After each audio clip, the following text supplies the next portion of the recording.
আসসালামু আলাইকুম, সবাই কেমন আছেন? আশা করি ভালোই আছেন। আমি আলহামদুলিল্লাহ ভালো আছি। তো আজকে ভাবলাম কি বানাই, ঘরে তো কিছু নাই। তো ডাল আছে, ডাল দিয়া আমি আজকে পেঁয়াজু বানাবো। ডালগুলো ব্লেন্ডার করে নিলাম, নিয়ে একে একে আদা দিলাম, আদা রসুন বাটা, হলদির গুঁড়া, মরিচের গুঁড়া, জিরার গুঁড়া, লবণ,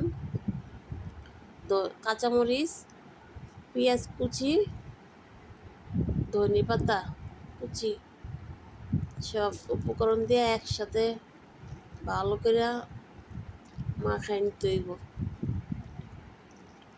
একদম ভালো করে মাখাই নিতে হইব,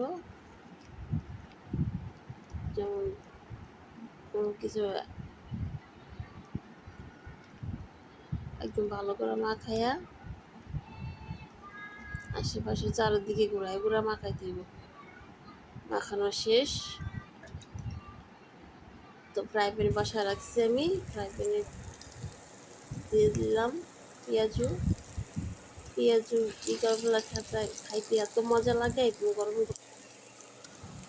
ঘরে যখন কিছু না থাকে, ডাল থাকলে শুধু পেঁয়াজু বানানো যায় বিকেলের নাস্তা হিসাবে। আমি একে একে পেঁয়াজগুলো দিয়ে দিতেছি, মাঝখানে ফাঁকা আছে একটু সরাই সরাই দিতেছি, দিয়ে আরও কয়টা পেঁয়াজু দিয়ে দেবো, তাহলে তাড়াতাড়ি হয়ে যাবো গা। এই পাশ দিয়ে আরও জায়গা আছে, পেঁয়াজগুলো আমি দিয়ে দিতেছি, আস্তে আস্তে উল্টাই দেবো। সবগুলো এক এক করে উল্টাই দেবো। এক পিঠ হয়ে গেছে, এখন উল্টাই দিতেছি এক এক করে। সবগুলো আমার উল্টানো শেষ, সবগুলো লাল লাল করে ভাজা নিতে। লাল লাল করে ভাজা হয়ে গেলে তারপরে আপনারা উঠাবেন, মচমচে হয়ে গেলে।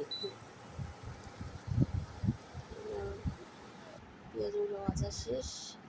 তো আপনাদের কাছে কেমন লাগলো কমেন্ট করে জানাবেন, আর আপনারাও এরকম ঘরে বসে বানায় খাইবেন, ভালোই লাগবে আশা করি। তো আল্লাহ হাফেজ, ভালো থাকবেন সবাই, আমার জন্য দোয়া করবেন, আমি আপনাদের জন্য দোয়া করব। আল্লাহ হাফেজ।